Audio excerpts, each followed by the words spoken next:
আসসালামু আলাইকুম এভরিওয়ান, সবাই কেমন আছেন? আবারও চলে আসলাম নতুন একটা ভিডিও নিয়ে। তো আমি ব্রয়লার মুরগি যেভাবে রান্না করে আর কয়েকটা ছোটো ছোটো টিপস নিয়ে হাজির হলাম। ব্রয়লার মুরগি হচ্ছে আমি এখানে আগে থেকে একটা মুরগি ভালো করে কেটে ধুয়ে পরিষ্কার করে নিয়েছি। আমি সম্পূর্ণ মুরগিটা নিয়েছি না, আমি জাস্ট ফার্স্ট পিস নিয়েছি। তো ব্রয়লার মুরগি তারপর হচ্ছে ডিম এবং দুধ চা ভাত এই জিনিসগুলো দ্বিতীয়বার গরম করে খাওয়া উচিত না, শরীরের জন্য ভালো না। তো যাই হোক, আমি মাংসগুলো আমি এখানে জাস্ট অনলি ফার্স্ট পিস নিয়েছি। আমরা যেহেতু দুজন, তাছাড়া দ্বিতীয়বার গরম করে খাওয়া উচিতও না, যার কারণে তো কথা বলতে বলতে আমি মাংসগুলো গরম পানি দিয়ে ধুয়ে নিয়েছি। এরপর একটা আলু সারফালি করে দিয়েছি। তারপর হচ্ছে আমি এখানে আদা রসুন বাটা, পেঁয়াজ বাটা, লাল মরিচ বাটা, তারপর হচ্ছে কাঁচা মরিচ বাটা এবং গরম মশলা বাটা, আস্ত মশলা, লবণ, লাল মরিচের গুঁড়া, হলুদের গুঁড়া, গরম মশলা গুঁড়া। তো আমি আমার পরিমাণ মতো নিয়ে নিয়েছি। আমি এখানে বেশি মাংস নিছি না, কিন্তু আমি এখানে জাস্ট 5 পিস মাংস নিয়েছি। সাথে হচ্ছে ওই যে ঘিলা, কলিজা এবং মুরগির মাথাটা এগুলাই নিয়েছি। তো যাই হোক, আমি যে মশলাগুলো দিয়েছি আশা করি বুঝতে পেরেছেন, বলে দিয়েছি। আমি যে সব রকমের মশলা দিছি, আপনিও যে সেরকম দিবেন কোনো কথা নাই। তো আপনি আপনার হাতের কাছে যে মশলাগুলো আছে সেগুলো ইউজ করতে পারেন, অবশ্য মাংসের মধ্যে যেগুলো ইউজ করে। তো আমি এখানে কিন্তু সামান্য পরিমাণ সাদা গোলমরিচের গুঁড়াও ইউজ করছি।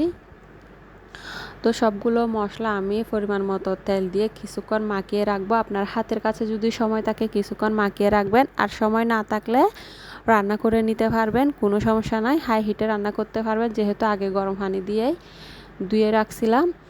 তো আমি কিছুক্ষণ ম্যারিনেট করে রাখবো মাংসগুলা। ম্যারিনেট করে রাখার পরে এরপরে আমি হচ্ছে রান্না করব। এখানে যেহেতু তেল দিয়েছি, রান্নার মধ্যে আর বেশি তেল লাগবে না। আমি পরিমাণ মতো সামান্য তেল দিয়েছি, 2 টেবিল চামচ মতো হবে।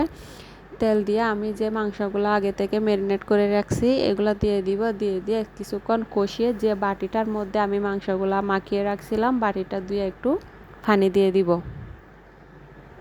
তো অবশ্যই রান্নাটা লো টু মিডিয়াম হিটে রান্না করলে ভালো হয়। আমার মতো লো টু মিডিয়াম হিটে একটু সময় নিয়ে রান্না করলে যে কোনো রান্নার স্বাদটা কিন্তু দ্বিগুণ হয়ে যায়, রান্না খেতে ভালো লাগে।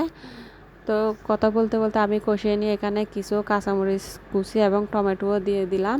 রান্নার শেষে রান্নাটা আমি নামানোর আগে কিন্তু সামান্য একটু ভাজা গরম মশলার গুঁড়াও দিয়েছি। ভাজা গরম মশলার গুঁড়াটা যে কোনো মাংসের রান্নার শেষে নামানোর একটু আগে করে দিলে মাংসের স্বাদটা দ্বিগুণ হয়ে যায় এবং অসম্ভব একটা ঘ্রাণ বেরোয়। তো যাই হোক, এভাবে করে আমি আমার রান্নাটা শেষ করে নিয়েছি। রেসিপি ভালো লাগলে লাইক, কমেন্ট, শেয়ার করে পাশে থাকবেন। খুব সহজে আপনাদের সাথে রেসিপি শেয়ার করার চেষ্টা করি।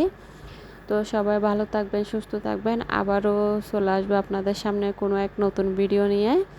আজ এতটুকুই। সবাইকে ধন্যবাদ। আসসালামু আলাইকুম। আল্লাহ হাফেজ।